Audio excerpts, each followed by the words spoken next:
आज हम ईमेल विषय में जानेंगे, यानी ईमेल क्या है।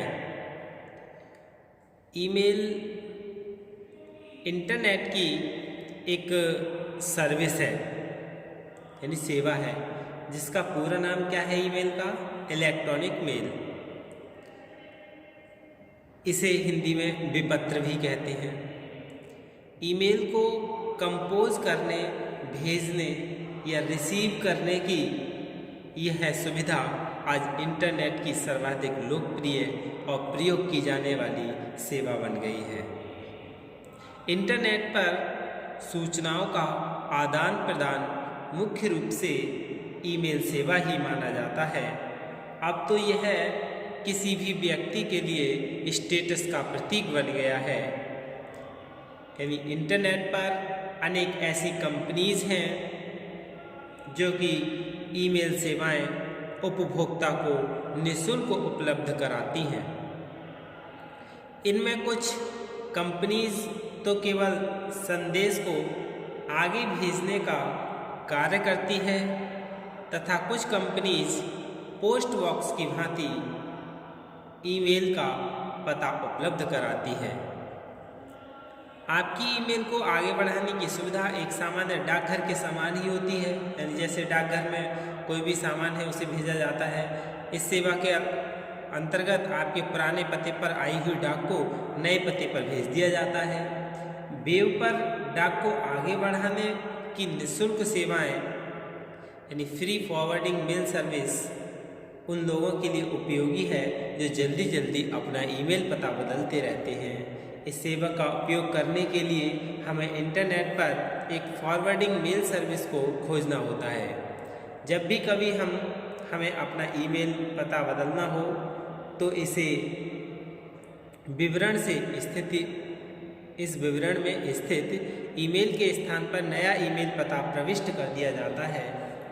इस प्रकार ईमेल प्राप्त करने और देखने के लिए हमें उस मेल सर्वर या वेबसाइट पर जाना होता है और अपने लॉग इन नेम तथा पासवर्ड देना होगा। अब हमारे आए हुए मेल्स की सूची प्रदर्शित होती है। इनका अध्ययन हम इस मेल को खोलकर ठीक उसी प्रकार कर सकते हैं जिस प्रकार लिफाफे में से पत्र निकालकर पढ़ा जाता है। यानी जैसे हम लिफाफे में से पत्र निकालकर पढ़ते हैं, ठीक वैसे ही क्या है, हम मेल्स को खोलकर उसे ठीक उसी प्रकार से पढ़ते हैं। हम इस ईमेल का प्रिंट भी निकाल सकते हैं। ईमेल का प्रयोग करने के लिए यह जरूरी नहीं है कि ईमेल प्रेषक और प्राप्तकर्ता के पास समान कंप्यूटर हो। अब तो हम अपने मोबाइल द्वारा भी ईमेल प्रेषित और प्राप्त कर सकते हैं। ईमेल के साथ व्यक्तिगत और व्यवसाय से संबंधित संदेश को फोटोज तथा फॉर्मेटेड डॉक्यूमेंट को अटैचमेंट के रूप में प्रेषित अथवा प्राप्त किया जा सकता है। हम म्यूजिक, वीडियो क्लिप्स और सॉफ्टवेयर प्रोग्राम भी भेजे जा सकते हैं। ईमेल क्या है? एक सिस्टम है। वास्तव में ईमेल एक सिस्टम ही है जो साधारणतः दो सब सिस्टम यूजर एजेंट और मैसेज ट्रांसफ़र एजेंट से निर्मित होता है।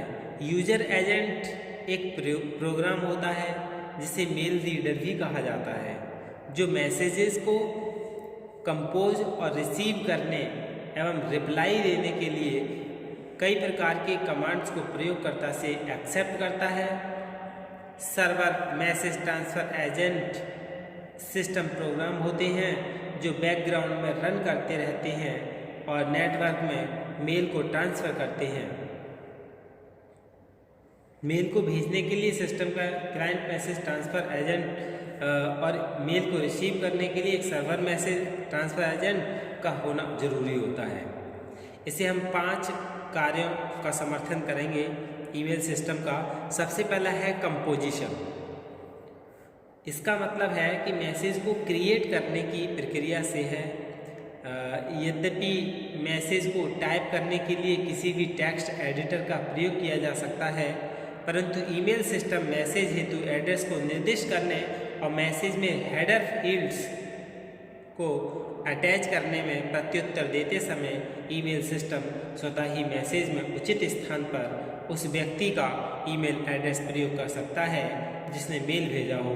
इसके लिए ईमेल सिस्टम भेजे गए मेल से उस व्यक्ति अथवा संस्था का एड्रेस स्वतः निकाल लेता है जिसने मेल भेजा था। दूसरा है ट्रांसफ़र।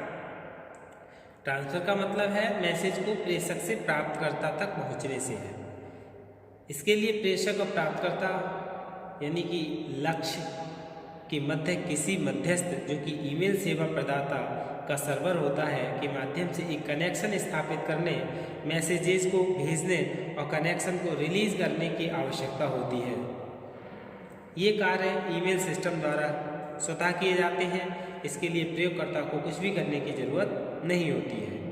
फिर है रिपोर्टिंग, यानी रिपोर्टिंग का मतलब है कि ईमेल प्रेषक को ये सूचित करने कि उसके द्वारा भेजा गया मैसेज लक्ष्य प्राप्तकर्ता को डिलीवर या रिजेक्ट कर दिया गया है या रास्ते में ही नष्ट हो गया है।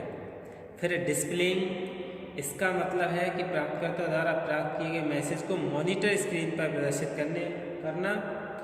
प्राप्तकर्ता प्रदर्शित किए गए मैसेज को पढ़ सकता है, मैसेज के फॉर्मेट को प्राप्तकर्ता की मशीन पर पठनीय फॉर्मेट पर प्रदर्शित करने और उसे साउंड को प्ले करने के लिए ईमेल सिस्टम स्वतः ही एप्लीकेशन प्रोग्राम को कॉल अथवा इवॉक करता है।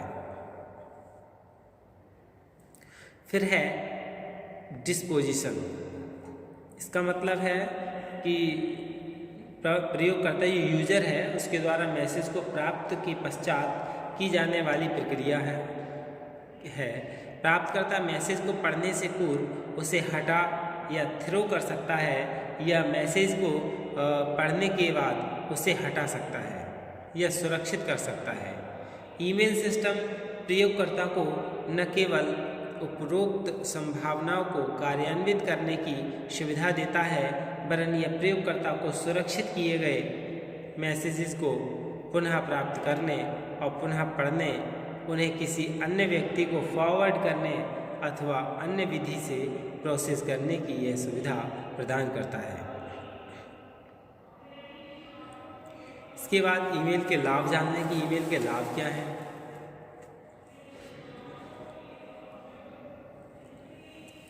यानी व्यापारिक गतिविधियों में पत्र व्यवहार एक सामान्य सी बात है, लेकिन यह सामान्य बात सूचना स्तर पर अधिक महत्वपूर्ण व प्रभावशाली होती है। इसके विकल्प में दूर संचार सेवा को भी लिया जा सकता है, लेकिन विश्वसनीय सूचना का माध्यम पत्र व्यवहार ही माना जाता है। इस प्रकार पत्र व्यवहार के लिए सामान्य डाक सेवा या दूर संचार सेवा से होने वाली परेशानियों से बचने के लिए अब ईमेल सेवा पर ज़्यादा विश्वास किया जा सकता है। ईमेल सेवा की विशेषताएं हैं, जिससे अन्य सेवाओं से तुलना करने के बाद निष्कर्ष यही निकलता है कि ईमेल अपने पारिवारिक अथवा व्यावसायिक संबंधियों को मैसेज भेजने का बहुत सस्ता माध्यम है। ईमेल के माध्यम से हम अपने मैसेज का वितरण यानी अल्पतम समय में, बहुत कम समय में अधिक दूरी तक कर सकते हैं। हम इंटरनेट के द्वारा दूर देश में बैठे अपने मित्रों को मिनटों सेकंडों में अपनी गतिविधियों से अवगत करा सकते हैं और यदि हमें ईमेल करने के लिए मूल्य अदा करना भी पड़ता है तो यह मूल्य भेजे गए मैसेज की संख्या और आकार पर निर्भर करेगा, न कि दूरी पर। ईमेल की एक सबसे प्रमुख विशेषता यह है कि बार बार भेजे जाने वाले मैसेज जिनमें कुछ संशोधन करने के बाद भी भेजे जा सकते हैं को बार बार टाइप नहीं करना पड़ता है। कट कॉपी पेस्ट विधि से यह कार्य और भी सरल व कम से कम समय में हो जाता है। ईमेल माध्यम से पत्रों संदेशों के साथ साथ विभिन्न फाइल्स, डेटा, फोटो, वीडियो और कई अन्य डॉक्यूमेंट भी अटैचमेंट के रूप में भेज सकते हैं। ईमेल भेजते समय कोई भी व्यक्ति अथवा माध्यम कोई भी अवरोधक उत्पन्न नहीं कर सकता। इसके साथ साथ ईमेल का प्राप्तकर्ता भी इसमें अवरोध महसूस नहीं करता, क्योंकि ईमेल उसके मेल बॉक्स में संग्रहित हो जाती है।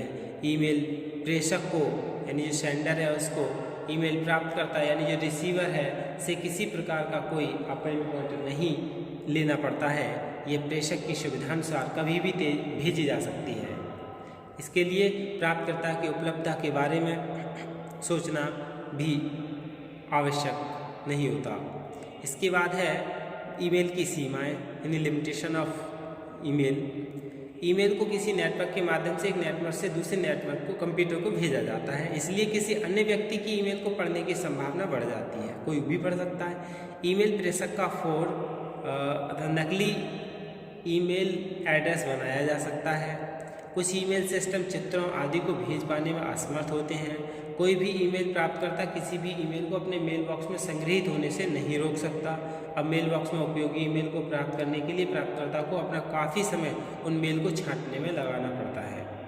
कभी कभी इंटरनेट पर कोई पाथ न मिलने की स्थिति में ईमेल को अपने गंतव्य तक पहुंचने में देर हो जाती है। और अब हम ईमेल एड्रेस के बारे में जान लें, यानी ईमेल एड्रेस क्या है। ईमेल एड्रेस किसी विशेष मशीन का नहीं अपितु व्यक्ति विशेष का होता है। ईमेल एड्रेस प्रत्येक प्रयोगकर्ता के लिए पृथक पृथक होता है, यानी अलग अलग होता है। इस अवधारणा को जैसे समझ सकते हैं कि मल्टी यूजर वातावरण में प्रत्येक प्रयोगकर्ता के पास अपना एक पृथक नाम यानी यूजर नेम और पासवर्ड होता है। इसी प्रकार ईमेल सेवा प्राप्त करने के लिए उसके प्रयोगकर्ता के नाम तथा पासवर्ड की आवश्यकता होती है। यह इंटरनेट कनेक्शन के लिए दिए यूजर नेम तथा पासवर्ड से अलग हो सकती है।